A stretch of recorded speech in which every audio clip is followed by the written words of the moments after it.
when they decided, oh, we need more transparency. I hate that word transparency. It's not right. There's no Then surprise. they, like moved the tables Right. and so we sat at tables there, Right. and it was just a mess. Tables and work, and so then they go this. Yeah. Get Well, you do not get it's a just cool. conversation.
I was a back row kid.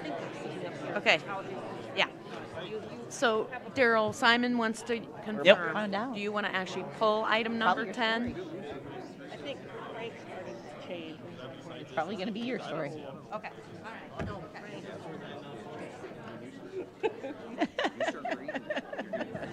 Like he says, well, you know what? You guys want to go to Christmas sweaters closer to Christmas?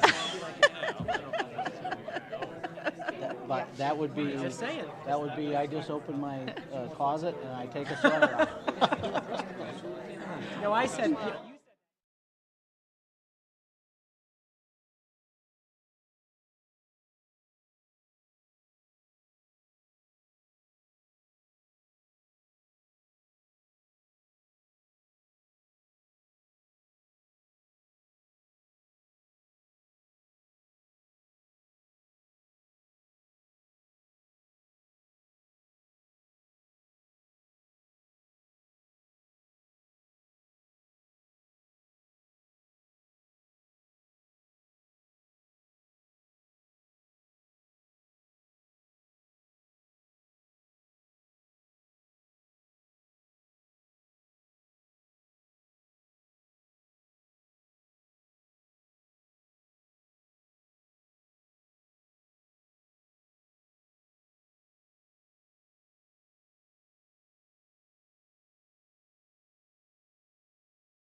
Well, good evening, Cedar Falls, and welcome to the City Council meeting of Monday, December 4th, 2023. I will now call this meeting to order with a roll call from Madam Clerk. Schultz. Here. DeBoer. Here. Cruz. Harding. Here. Ganfield. Here. Sires. Here. Dunn. Here. Councilmember Cruz. Councilmember Cruz. He's present. He should be present. Okay. You can see him there, and Yep. we're going to try. Yep, there we go. We've got him via phone. All right. All members present. Good to see a full house. If willing and able, please join us for the Pledge of Allegiance.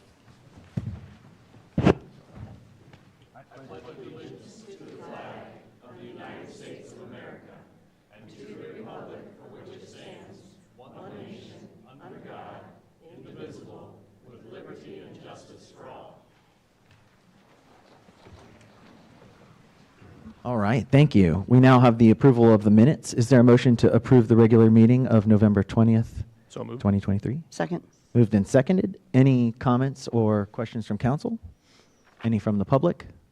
All right, this requires a voice vote. All in favor say aye. Aye. Opposed?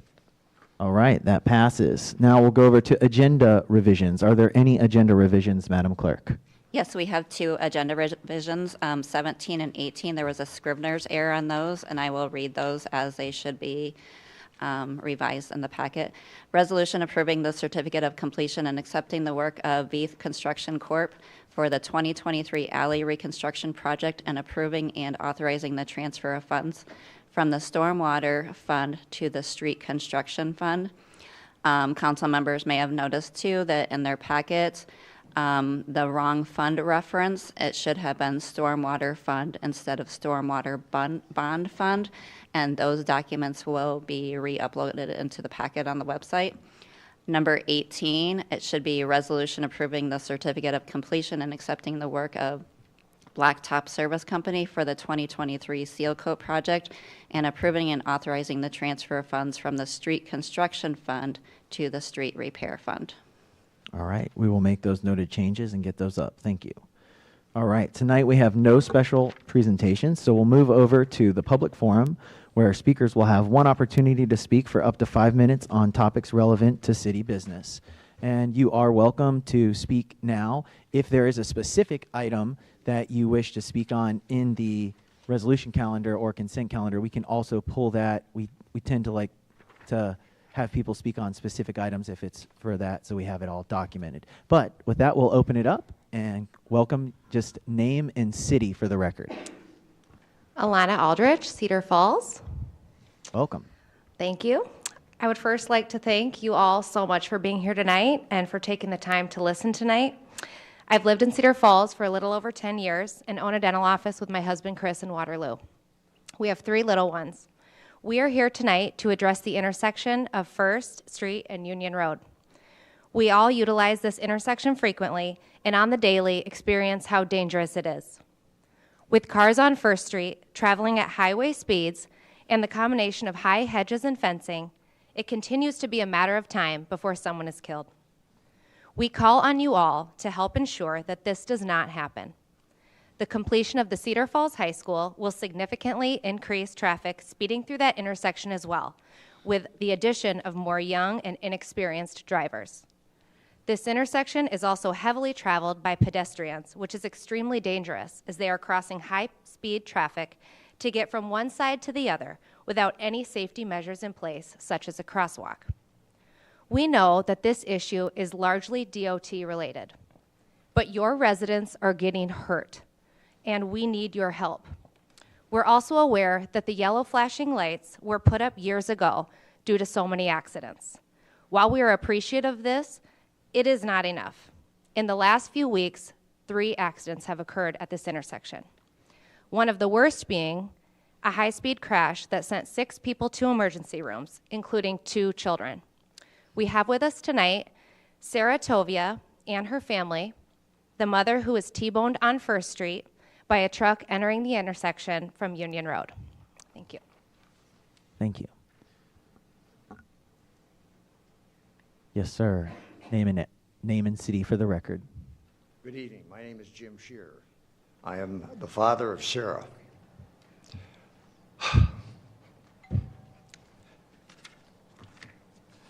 I'm wondering, Take your time. It's okay. excuse me, I'm okay. All right. I'm wondering if I could be so bold as to distribute some pictures among the council members that will help emphasize the severity of the accident that occurred. And as they say, they're worth 1,000 words, so it'll save a little time on my part, if I may do that. Unless council objects, I'm okay with it. You could bring it up and start it over here. Yeah, he can.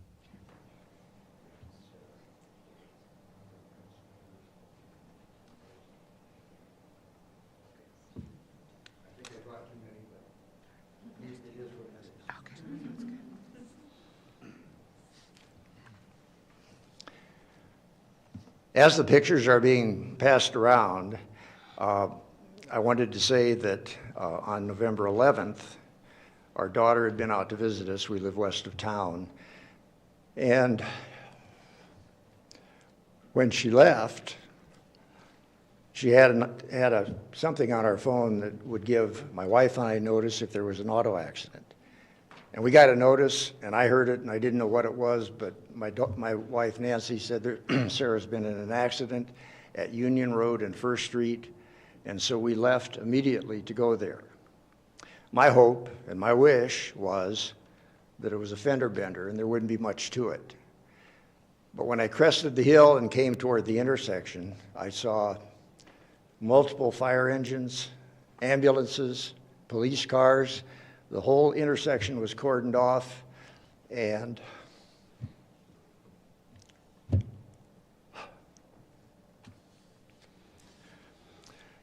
I thought the worst. The relative good news, and there's not really a silver lining in terms of something like this, is that when we got there, the EMTs or the paramedics had taken our granddaughters out of the car, and they were fortunately walking around. Our daughter Sarah was pinned in the car, and they were trying to extract her with the jaws of life. Eventually, they got her out. They took our granddaughters and Sarah to the hospital in an ambulance. And from that point in time on, our daughter, who was pretty severely injured, had to go to Iowa City. She was brought back here. She's undergone therapy. She had multiple bone injuries in her pelvis. She's going through a lot of stuff now. It's a terrible situation. When I look back on it, my wife and I live west of town, and we go through this intersection sometimes once, sometimes several times a day. What we know is, in a couple words, it ain't very good. There are accidents there. I've had cars pull out in front of me. To my knowledge, after First Street was widened all the way to Union Road, nothing has been done with the intersection. During the last several years, as you all know, we have multiple developments. We have a lot more people that live west of town. We have schools that have opened up. There's high-density traffic that goes through there every day. And a lot of these folks are families, and a lot of these families have children.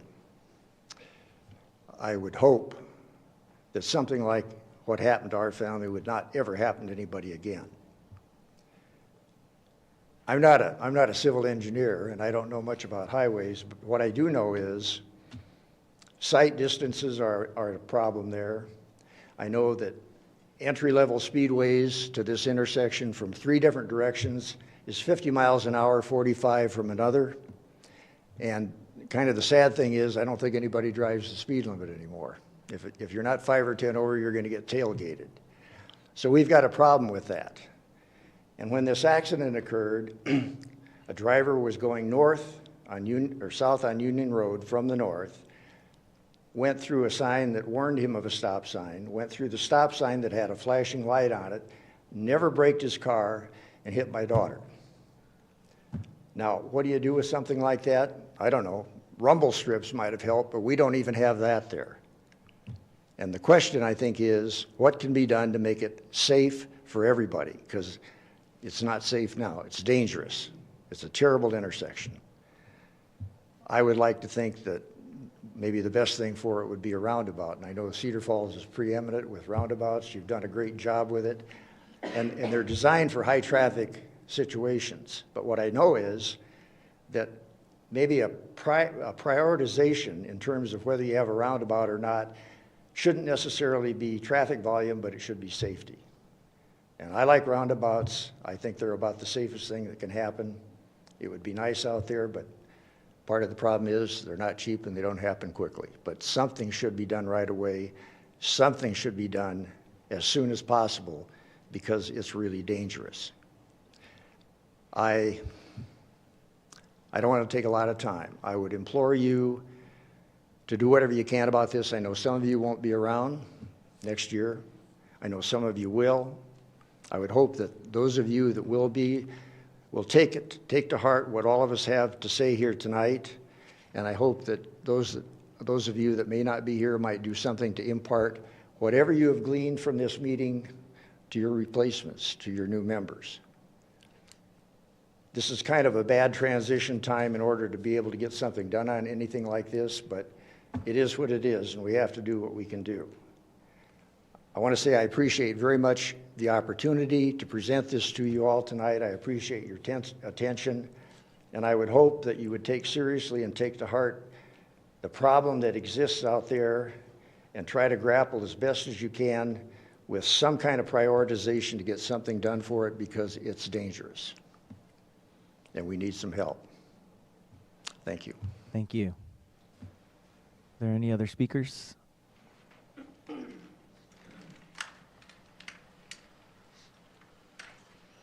Name and city for the record. My name is Sarah Tovia, Cedar Falls. And I'll apologize in advance if I get a little emotional. This is still pretty fresh. But I want to thank you all for the opportunity to speak this evening. My name's Sarah Tovia, as I said, and this is my daughter, Gemma, age 5.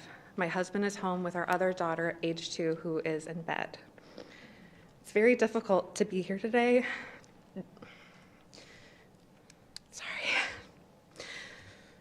Due to my injuries and the trauma that resulted from this terrible accident on the corner of First and Union.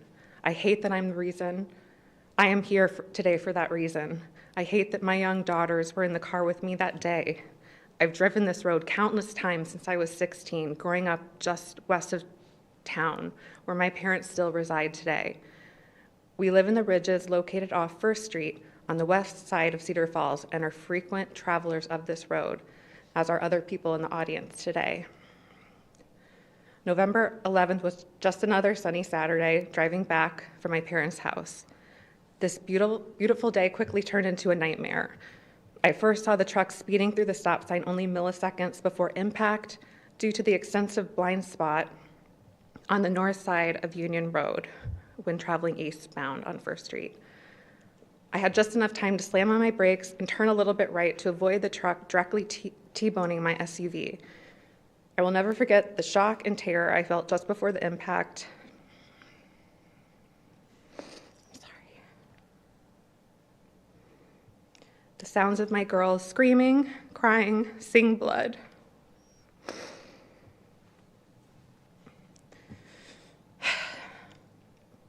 The jaws of life loudly grinding open my door, the excruciating pain I felt, later discovering that I had broken my pelvis in 3 places, amongst other injuries. I ended up in the hospital away from my family for almost 2 weeks. Currently, I cannot walk or sit or sleep without pain.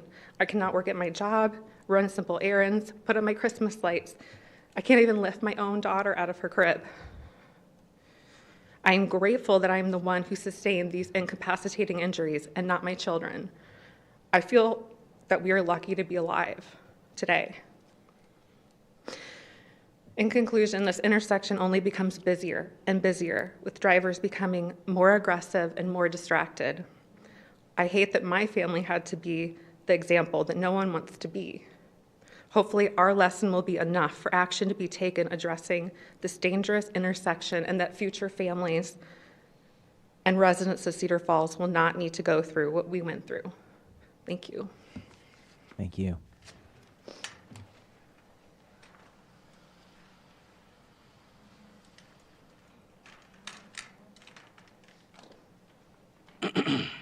Name and city for the record, please. Danielle Morris, Cedar Falls. So I'll be echoing a lot of what was already said, but I think it's important to show how many citizens are aware and experience the safety concerns of this corner daily and number of times a day as well. So my name is Danielle Morris. I was born and raised in Cedar Falls. My husband, Taylor, and our 2 daughters live on Union Road. So I'm familiar with the safety concerns of this intersection as we experience it multiple times a day.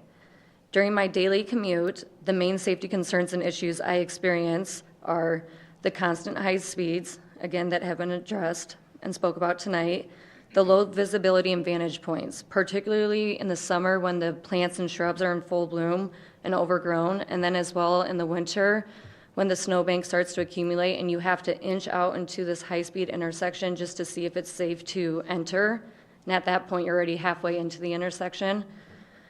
And then lastly, that this intersection is being used as a pedestrian crossing.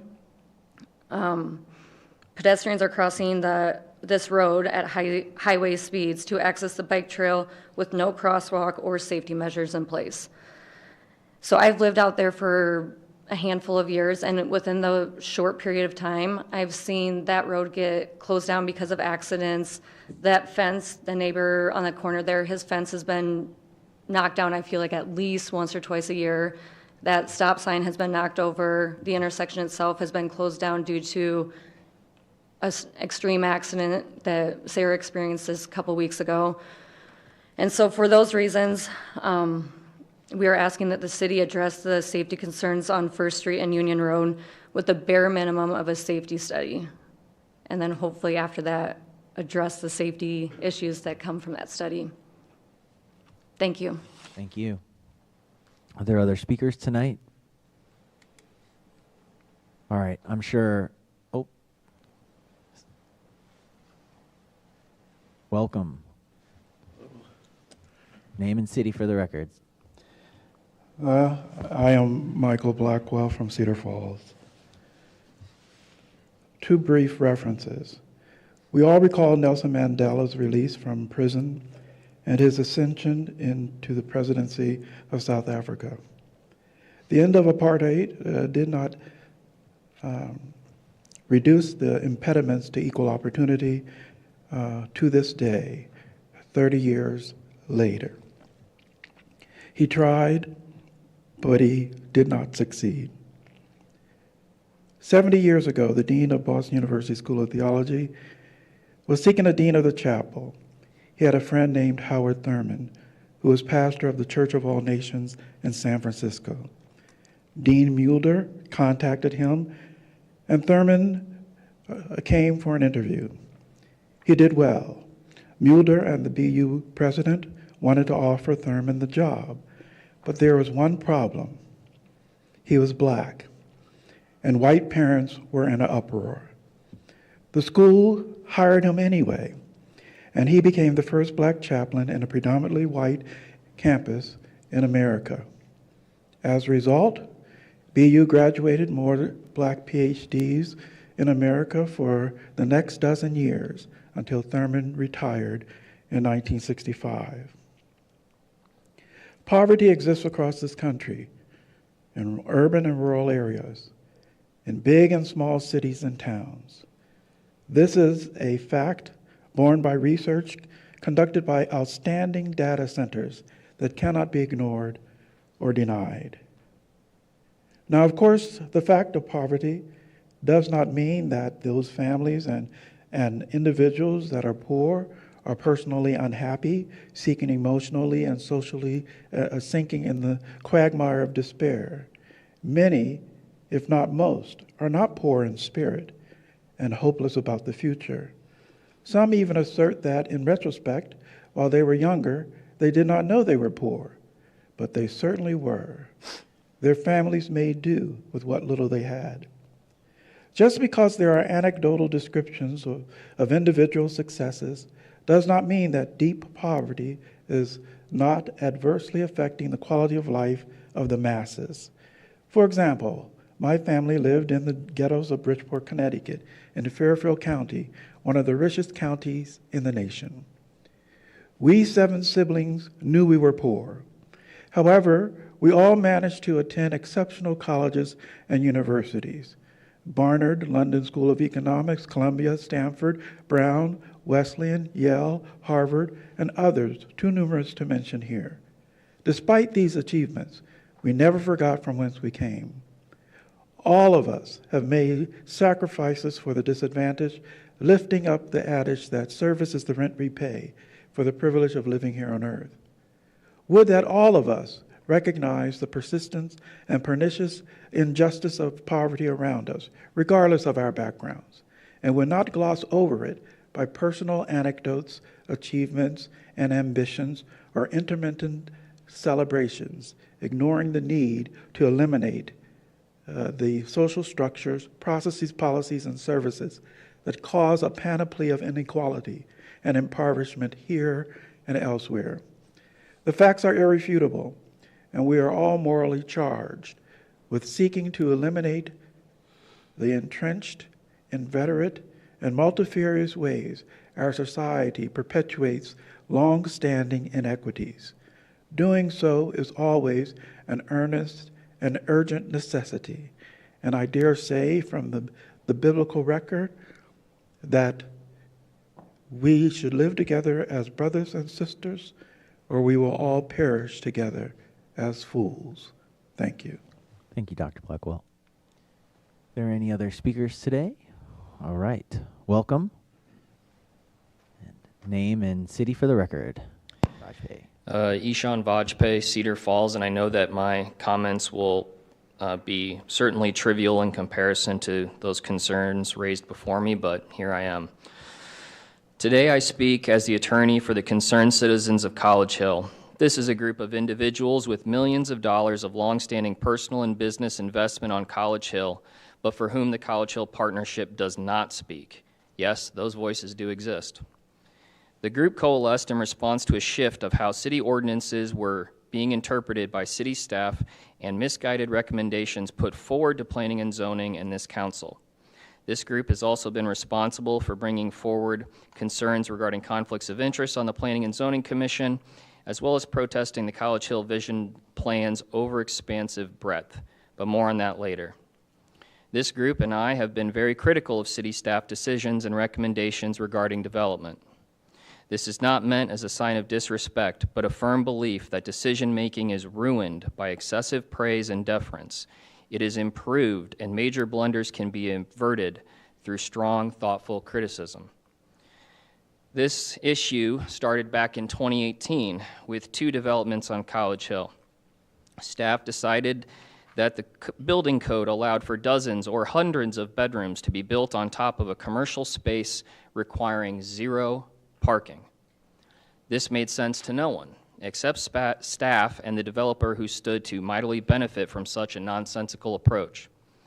One building slipped through the cracks with no parking before we as a group realized what was happening. A second development nearly put 100 unparked cars on city streets due to severe underparking at 20th and College. Without intervention and fervent debate sparked by concerned citizens of College Hill, the staff decision to interpret these rules would have gone totally unchecked, unnoticed, and most likely rubber-stamped by planning and zoning and council. This highlights a systemic problem existing in our city's government.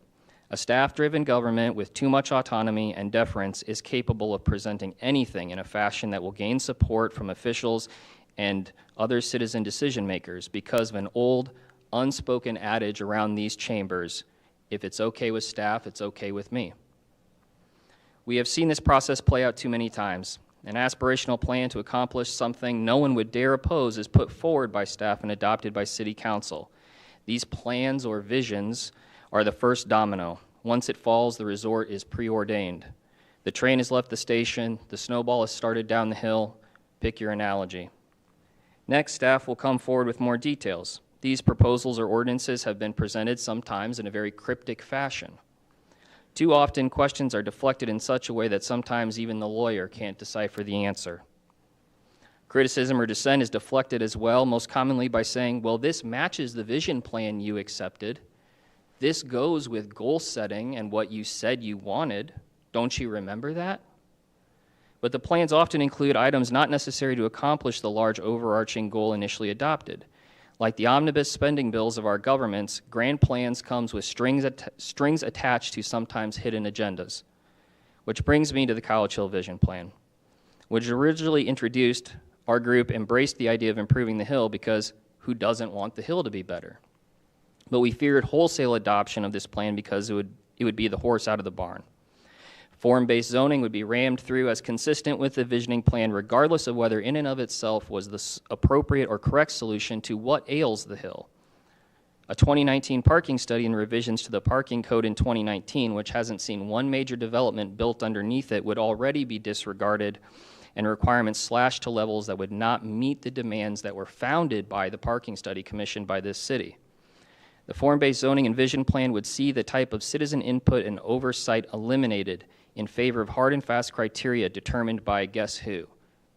Groups of staff working alone. Redevelopment of the hill is needed, according to these voices, because of dilapidated and blighted buildings or lack of density. But instead of enforcing current code standards, which if you walked up and down with the code book, you could write 1,000 citations, but none are happening. Instead of doing that, it's a push for a wholesale overhaul of the code to fix what is essentially a self-created problem, or a problem that's allowed to exist to push for this code. It's going to allow for a certain type of building to be built with as much density as possible, and let's not forget, with the least amount of parking possible in order to maximize the profits of developers. The visioning plan, indeed, if you read it, highly emphasizes the profit motive that they say requires further reduction in parking. It posits that it's an impossibility to build or redevelop on the hill without these huge slashes to parking. It seeks to put you and the next council in the impossible position of being seen as anti-College Hill if you don't adopt their entire slate of proposals. The council is to be commended as the single governmental body who over the years has defended the citizens of Cedar Falls and rejected this visioning policy, this overreach by staff. There are other ways and more responsible ways to not delegate governance of the city to staff. Use careful analysis and insist that citizens are heard and major developments are not approved behind closed doors. To the new council and mayor soon to be seated, please let your inner skeptics stand. Do not delegate this important task of analyzing key details of staff proposals. The vision plan, its emphasis on form-based zoning and reduced parking, is much more than an altruistic guide on how to revitalize the hill. It is an attempt to consolidate all decision-making regarding the development in the hands of unelected officials. We ask for a review of this system and further scrutiny of the vision plan. Thank you. Thank you. And just as an update, the vision plan is no longer adopted, so it's not going to be used. Well, I guess it could be if it was readopted or something, but as of now, the vision plan is just received and filed. So, anyone else for the general public? All right, and one thing I wanted to say quickly about the intersection is that at the end of the meeting, it would be acceptable to have a referral where we could certainly talk about, a safety study and stuff like that. So while we probably don't have answers right this second, I'm assuming that there'll probably be a referral coming. Yeah. So, Mr. Mayor? Yes. Could we suspend the rules and have the referral now and then go back? I would ask if that is legal from Mr. Rogers. By consensus or a 3/4 vote by council. Okay. There you go. Is it, does anyone on council object to suspending the rules and just going forward with a referral on that? Dave beat me to the punch. Okay. So it seems like there's, do we need to vote on that, Kevin, just for the record, or is a consensus good? By consensus, so that's all in favor, recorded in the minutes, but staff would probably ask if you delineate what the referral is exactly. Okay. So I'd open it up for a referral. Mr. Mayor? Yes, sir. I'd like refer this further for council. I also have been out there several times. My brother's family, they all drive through that intersection and have for the last 15 years. But it's always been dangerous. I pulled up to it the other day on my motorcycle, couldn't see to the west. Called Brian Heath immediately. They went out the next day and trimmed all those bushes. We were just out there, Chase and myself and Mr. Gaines, and looked it over. Believe it or not, I'm not an advocate for roundabouts, but in this case, I even said I would even vote for a roundabout there.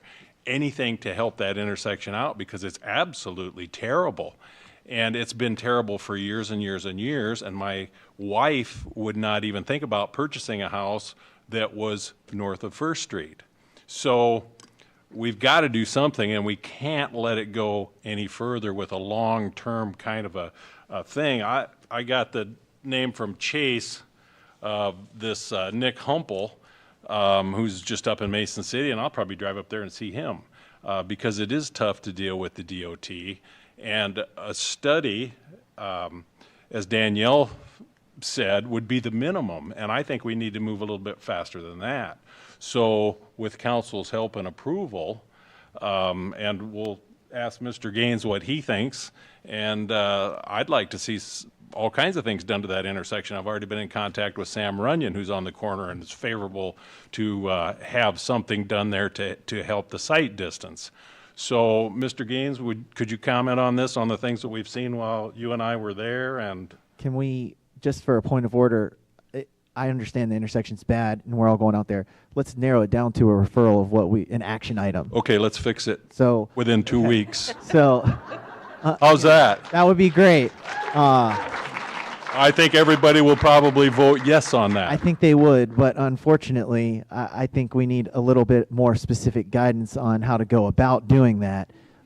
So is there a referral that we can narrow down to writing that gets the ball rolling?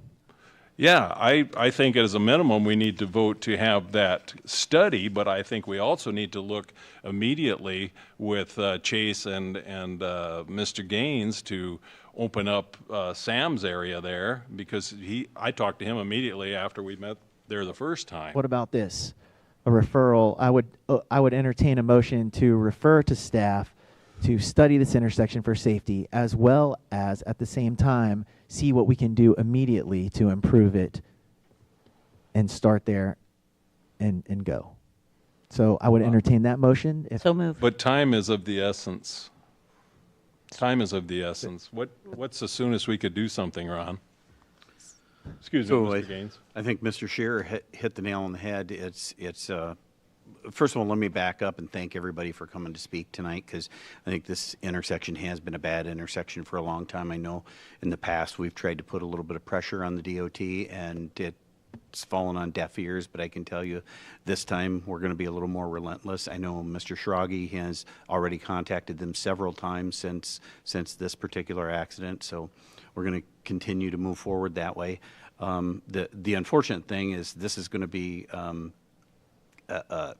a little bit challenging to get permanent improvements done, especially with the weather we're moving into. But we can look, and I don't have a magic wand tonight, but we can look at are there some temporary improvements that we can make if there's something that we can do with regard to sight distance or potentially rumble strips or something. I don't know what those are, so I don't want to make any promises here, but I want you to know that I know this council and even the incoming elected officials are very dedicated to getting a safe solution out there. So we're still not technically in a motion. So, I moved. Well, we need a second. Okay, sorry. Second. All right.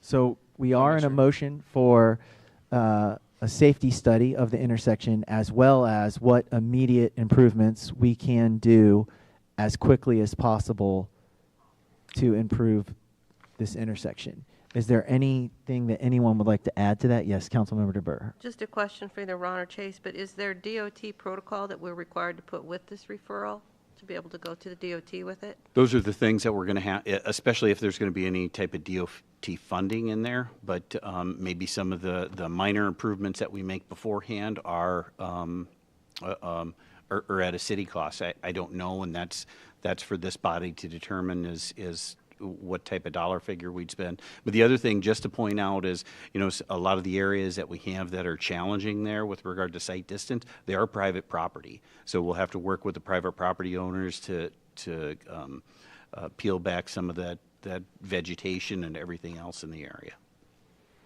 Could we? Councilmember Schultz first. Question on the intersection.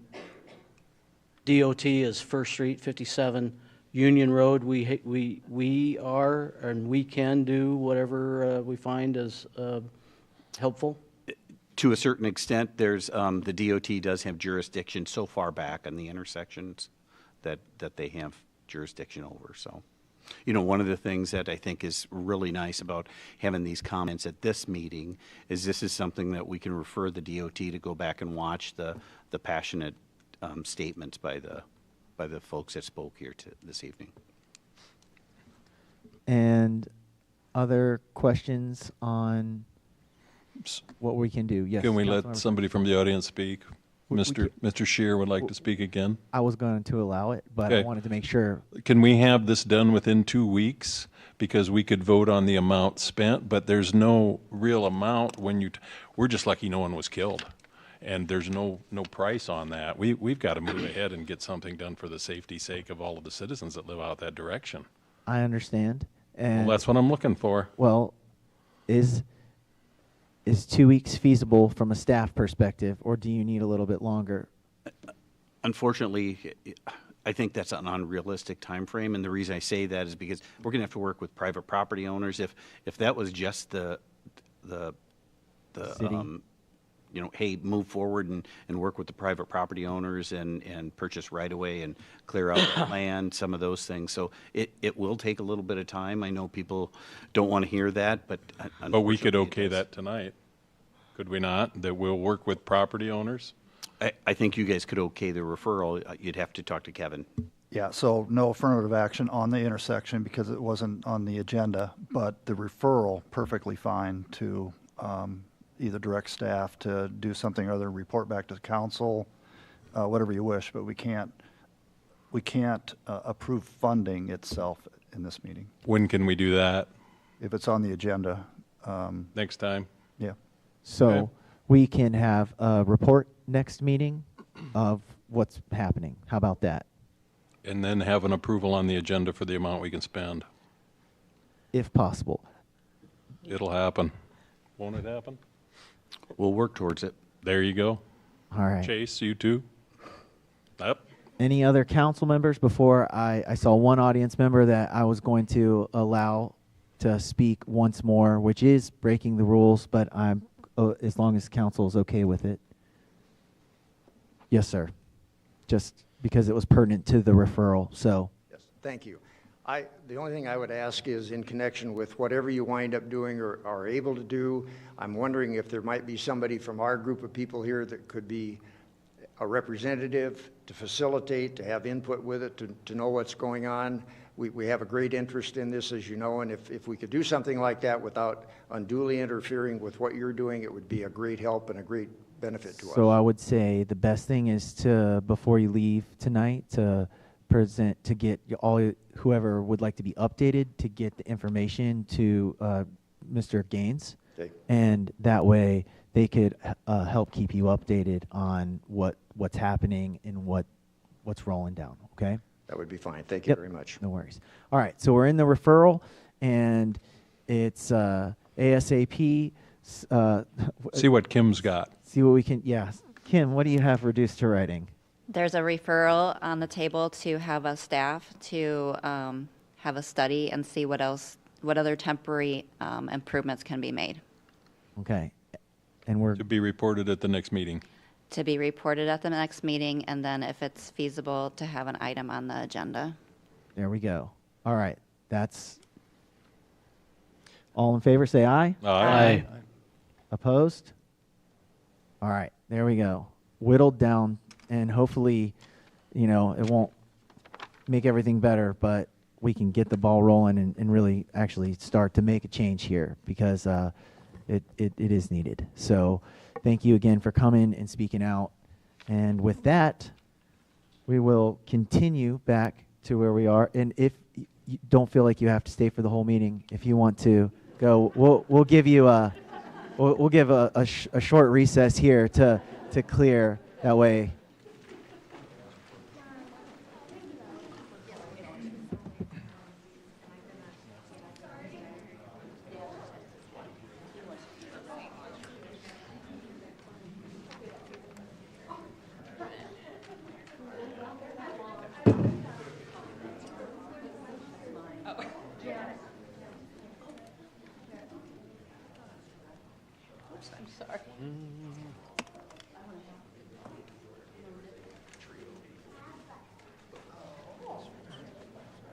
Same one, the same intersection. I'll talk with Sammy. I just was on the phone with him this morning.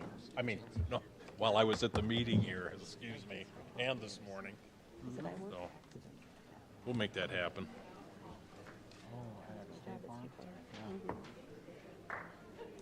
What's that? Yeah, pretty lucky that All right. this happened on. So, 11th. as we have now a drastically smaller audience, thank you for those of you who stayed, and we understand those of you who had to leave.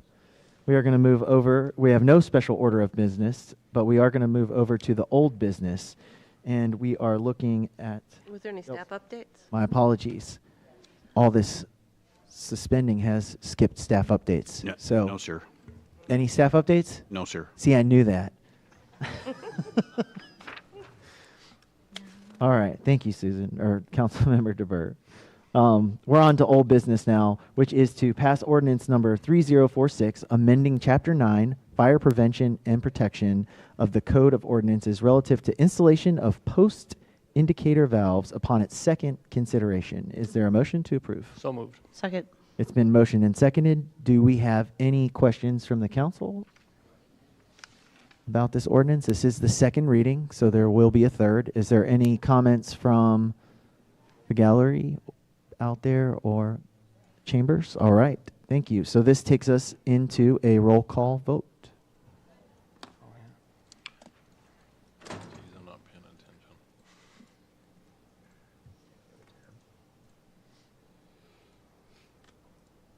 Kim, can you see Daryl's vote? Yep. Okay. Dave? Okay. All members voting aye.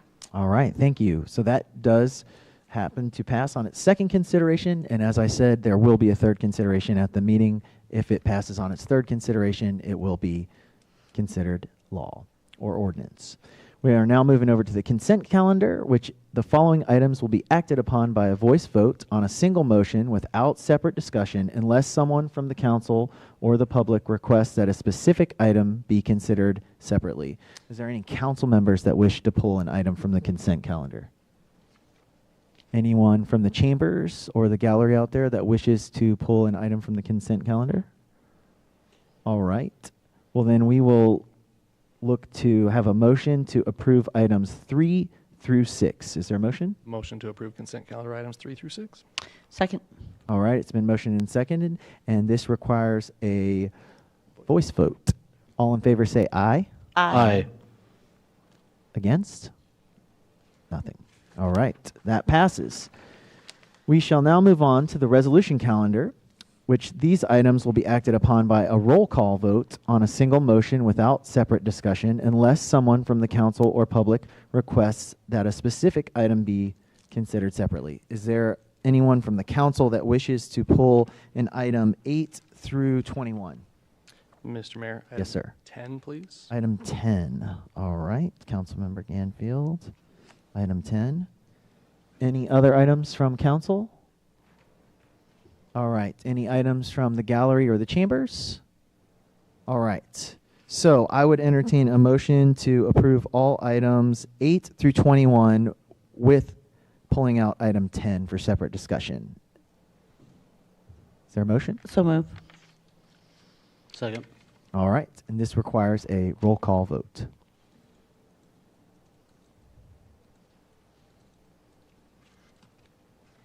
All members voting aye. All right, thank you. Now we are back at number 10, which is a resolution approving and adopting a job classification for the position of Policy and Administration Specialist in the Administration Division. And is there a motion to approve? So move. Second. All right, it's moved and seconded. And Councilmember Ganfield, you wanted to start off? Yeah, thank you, Mr. Mayor. I just wanted to double check. This item looked like it came in October, so I just wanted to make sure where does this fall in our budgeting season, if this was already included. And as a subsequent question for whoever's going to answer that one, what's the cost of adding this position, as in net pay potentials, and what is the cost to our organization of not adding that position? I don't know if that's for Administrator Gaines on this particular item as the assistant to the administration. I can just jump in. So this is not a budgeted position right now. This is just a job classification for a budgeted position. If there would be a budgeted position, it would be determined through the next budgeting cycle. Okay. So there's no technical cost for this portion yet? Correct. This is just the job classification. And I guess as a restatement then of my second question, what's the disadvantage of not adding this job classification and function? There would be no cost, either way, negative or. I'm not talking about monetary cost. How does this serve the organization, and how have we missed out? So I think through the years, what's been challenging is depending on whether it's hard to explain, but whether it's any type of a position and you advertise and we don't get applicants because they don't meet certain job descriptions or they don't meet certain job titles. And so some of the comments that we've heard through goal setting and some of those other sessions that the things that are in this job classification could potentially be for other graduates that have different types of degrees that maybe we could hire. It's just, but as of right now, we don't have a budgeted position. It's just updating our job classifications. But this would be a new job classification. That's correct. Any other questions from council? I think Mr. Cruz, did you have a question? Are you on the phone, or is it possible to ask? I don't know if we're going to Hold on hear. one sec, Daryl. Go ahead, Daryl. Try again. We're not going to be able to hear him, I don't think. I can hardly hear him on my phone. Speaker. I guess my question is, this roadback is this, Go ahead, Daryl. I think everyone can hear you now. Yep, okay. Testing 1, 2. we got you. Okay. Is this position going to be an at-will position or for cause? How is it going to be structured in that regard?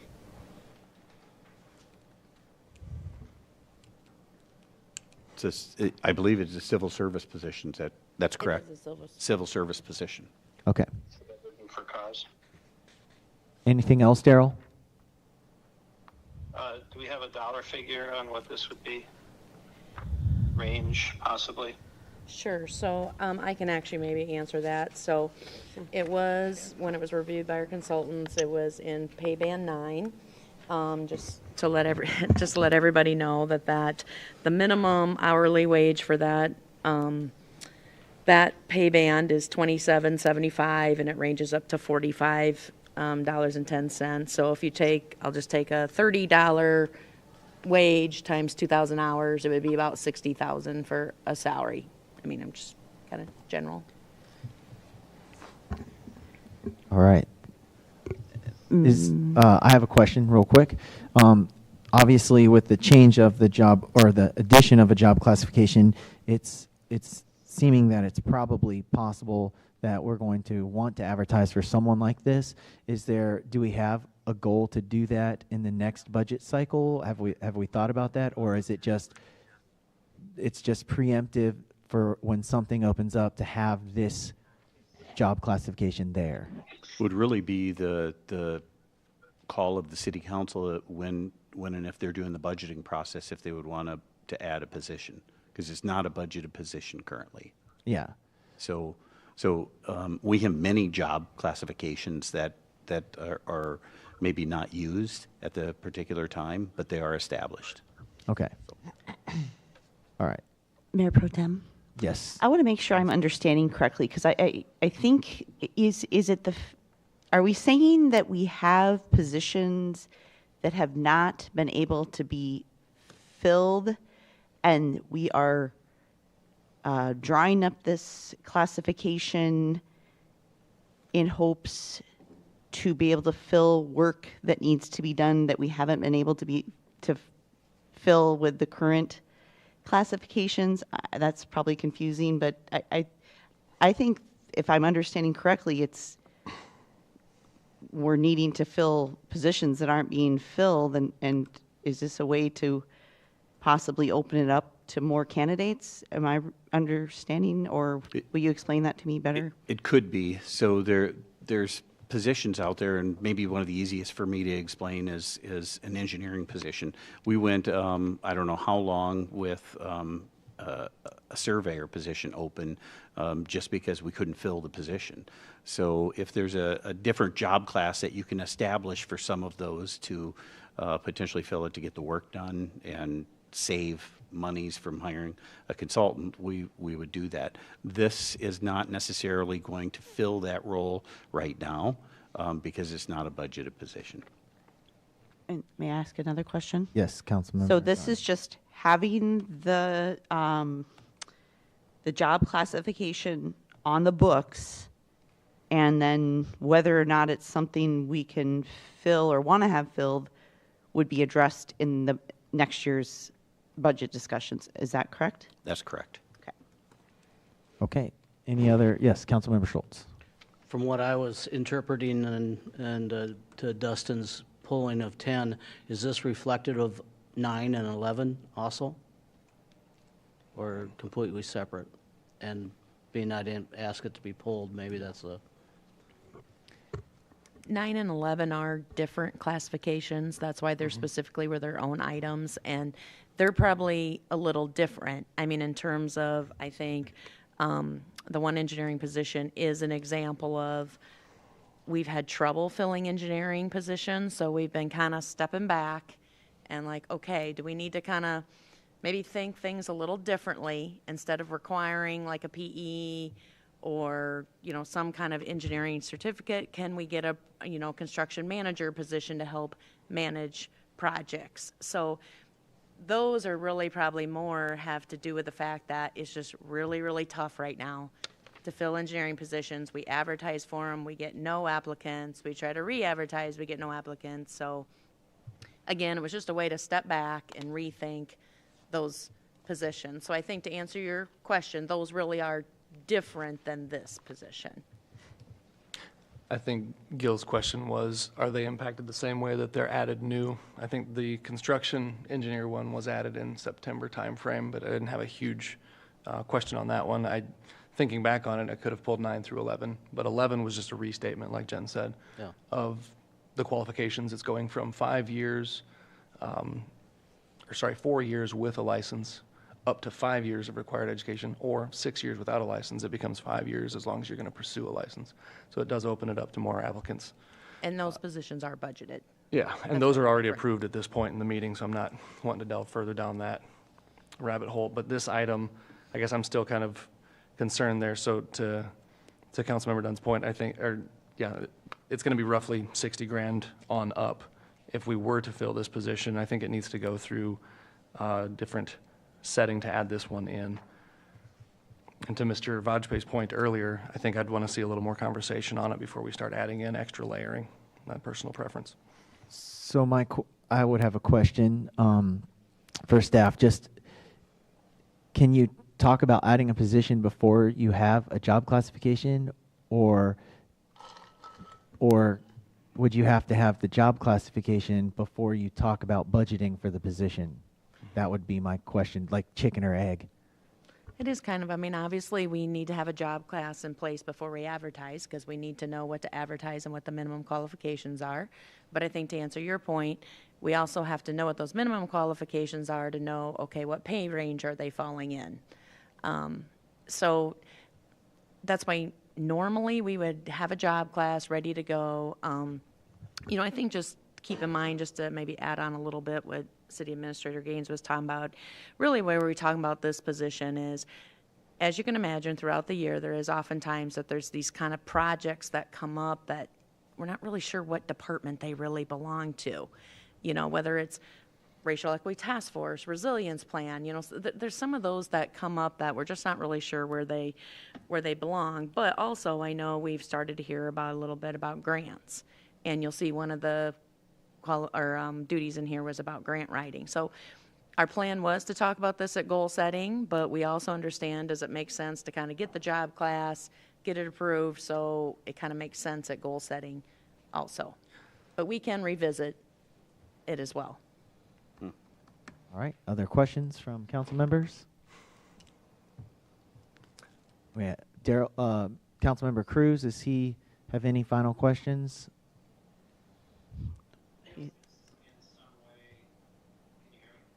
Yep. Is this in some way related to the potential of going to a full-time or part-time mayor? No, not. I'm having head shakes of no.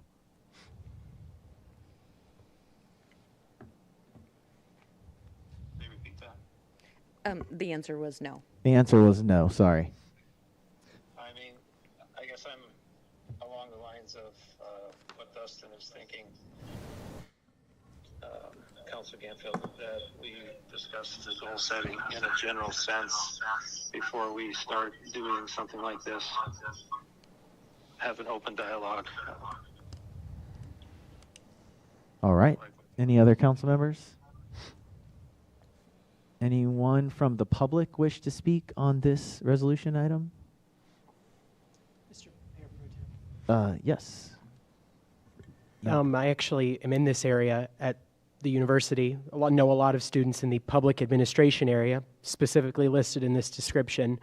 From what I've learned in my city government and policy area is that this isn't a completely uncommon position in certain settings. Would I be able to ask a question? Is that correct? That's correct. Yeah. It's very common. So I'm not in the public admin area. I'm in the political communication area. But a lot of the people I take classes with who study this very thing, this is what they do. So, maybe just to be supportive of the job classification. I know we're not talking about the budgeting, but it's not a completely uncommon thing, and it's probably a pretty critical thing as policy grows and all of that. So just don't mean to step out of my area there, but go to class and know a lot of people in this program who study this very thing. So thank you. Well, thank you. Councilmember DeBurr? Just curious, who wrote this? Who did all the basic work and wrote this job classification? Who prepared it? I think, Jen, it would probably be Brenda. Brenda probably did most of the work. Brenda and Bailey. Yeah, and we actually got examples from other cities. Just to kind of tag on what Noah talked about, we looked at other cities to see what kind of similar positions they had and kind of use that as a basis for it. All right. Mr. Mayor? Yes. Final comments? Yeah, just one thing to think. I mean, when Mr. Vajpayee has some of his thoughts, and it gets me to thinking, this one, I mean, we're in the middle of goal-setting process right now with a new council. This is a job classification that could be developed through those conversations to be added in advance of our next budget season and all that. Without trying to say anything personally or overly political, my goal-setting objective is to find out whether we have the right form of governance. So to add in a job classification of a position that reports directly to the city administrator when I'm not comfortable saying that this next council wants to continue that form of government, I think we need to do this at goal setting instead. So we either postpone this or vote it down for now. That's fair. But when you're talking about form of government, then the council has no say in the form of government. That's a referendum by the people. That's true. Only. So that's true. You would have to go through a complete different methodology to change the form of government. Or you could employ a city administrator in lieu of a city manager and turn yourself into essentially a different form of government like some of our citizens have alleged. I guess. We could, but that doesn't have anything to do with item number 10. So we're going to focus on item number 10. Yes, Councilmember DeVere. Would it create any difficulty for staff if the item was pulled or postponed until after you do your goal setting and then decide whether you want it put back on? Nope, that would be fine. All right. So is there a motion to postpone until after to a specific date? I would prefer we put a specific date on it. Will you have your goal setting done by the next meeting, or December 18th? Or would you rather have it voted on by the next council? The first. It would probably be in that next council cycle because one of our sessions is actually scheduled for the 20th of December. So. Okay, I'd make a motion to postpone this then to the second meeting in January. Second. All right. Any questions with that? All right. And Kevin, correct me, the postponement is a roll call vote? Voice vote. Voice vote. Okay. So all in favor, say aye. Aye. Aye. Opposed? All right. So item 10 will be postponed until the second meeting in January if does indeed end up on the agenda. That concludes the resolution calendar, and we will now go to the bills and claims. Is there a motion to approve, or I should say, is there a motion to allow bills and claims for December 4th, 2023? So moved. Second. All right. And are there any comments on it? Any from the public? All right. Then this is a roll call vote. This is a roll call vote.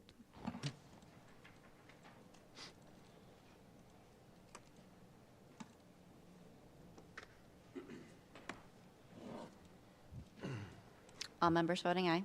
All right, thank you. Now we'll move over to council updates and announcements. Do any council members have an update or an announcement that they wish to speak on? Mr. Mayor? Yes, sir. Councilmember Cyrus. I'll make mine short. I won't be at the reception before the meeting next council meeting. Okay. But I will have a reception party down at the Ambets on the 6th of January. Everyone's invited. So thank you. Starts at 5. All right. Can you remind us of that next meeting? I absolutely will. All right, thanks. All right, do we have any, we already jumped, but I'll allow more referrals if we have another referral that is pertinent to the meeting or that wants to come up for tonight. All right, doesn't look like we have any further referrals, so I will take a motion to adjourn. So moved. Second. It's moved in second. All in favor say aye. Aye. Opposed? All right, thank you. We are adjourned.